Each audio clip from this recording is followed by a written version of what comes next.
വീഴാതെ നിൽക്കണം. ആത്മീക ജാഗ്രതയ്ക്കുള്ള മുന്നറിയിപ്പാണ് ഈ വീഡിയോയുടെ പ്രമേയം.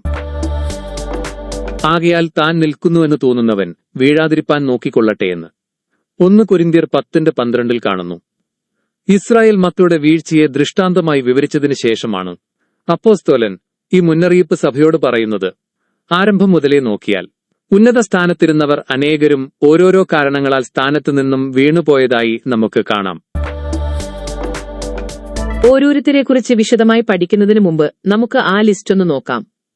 ഈ ലിസ്റ്റിൽ എന്നേക്കുമായി വീണുപോയവരും താൽക്കാലിക വീഴ്ച സംഭവിച്ചിട്ട് മാനസാന്തരപ്പെട്ട് മടങ്ങി വന്നവരുമുണ്ട്. ലൂസിഫർ, ആദാം, ഹൗവ, കയീൻ, ബിലെയാം, ശിംശോൻ, ശൗൽ, ശലോമോൻ, യെരോബെയാം, ആഹാബ്, ഗേഹസി, യോരാം, അഹസ്യാവ്, അഹീഥോഫൽ, യൂദാ ഈസ്കരിയോത്ത്, അനന്യാസും സഫീറയും ദേമാസ്, ഹുമനയോസും അലക്സന്തരും, ഫുഗലോസും ഹെർമെഗനേസും, ഗലാത്യസഭയിലെ ചില വിശ്വാസികൾ, കൊരിന്ത്യസഭയിലെ ചിലർ, അബ്രഹാം, ലോത്ത്, മോശെ, അഹരോൻ, നോഹ, ദാവീദ്, ഏലിയാവ്, മനശെ, യോന, മുടിയനായ പുത്രൻ പത്രോസ്. വീണുപോയവരും ബലഹീനതയിൽ ഇടറിയവരും തമ്മിലുള്ള പ്രധാന വ്യത്യാസം മാനസാന്തരമാണ്. ലൂസിഫറും യൂദയും അഹങ്കാരത്തിലും ചതിയിലും ഉറച്ചുനിന്നപ്പോൾ ദാവീദും പത്രോസും മുടിയനായ പുത്രനും തങ്ങളുടെ തെറ്റ് ഏറ്റുപറഞ്ഞ് ദൈവത്തിലേക്ക് തിരികെ വന്നു. എത്ര വലിയ ആത്മീയ അനുഭവങ്ങൾ ഉണ്ടായാലും ഏത് സാഹചര്യത്തിലും ഒരു വിശ്വാസി വീണുപോകാൻ സാധ്യതയുണ്ട്. ഒരു നിമിഷത്തെ അശ്രദ്ധ മതി ജീവിതകാലം മുഴുവൻ സമ്പാദിച്ച ആത്മീയത നഷ്ടമാകാൻ.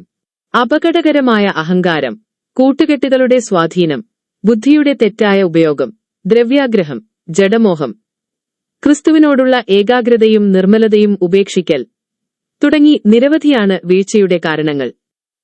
ആരും വീഴ്ചയ്ക്കതീതരല്ല. വീഴ്ച പുറത്തല്ല, ഉള്ളിൽ തുടങ്ങുന്നു. മറ്റുള്ളവരെ വിധിക്കാതെ കരുണ കാണിക്കുക. ഞാനും വീഴാമായിരുന്നു എന്ന് ചിന്തിക്കുക.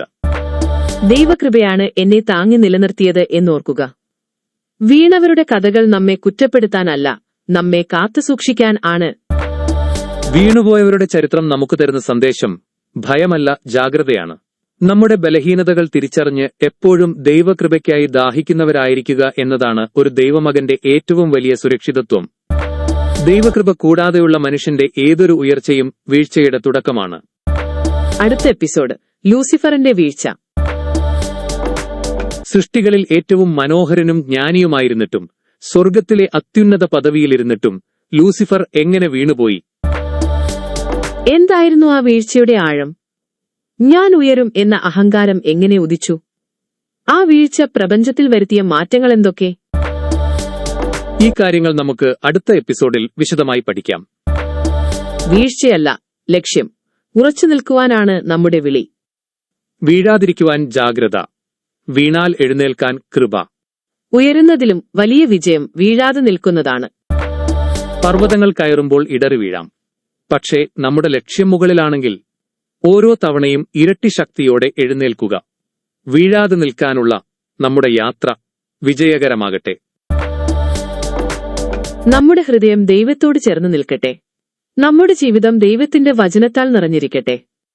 വീഴാതെ നിൽക്കാൻ ദൈവത്തിന്റെ കൃപയിലും പരിശുദ്ധാത്മാവിന്റെ ശക്തിയിലും നമുക്ക് ആശ്രയിക്കാം.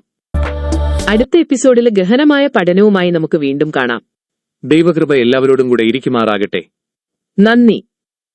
വഴുതിടാതവനെന്നെ കരങ്ങളിൽ കാത്തു നിർത്തും തൻ മഹിമയിൻ സവിധത്തിൽ നാഥൻ.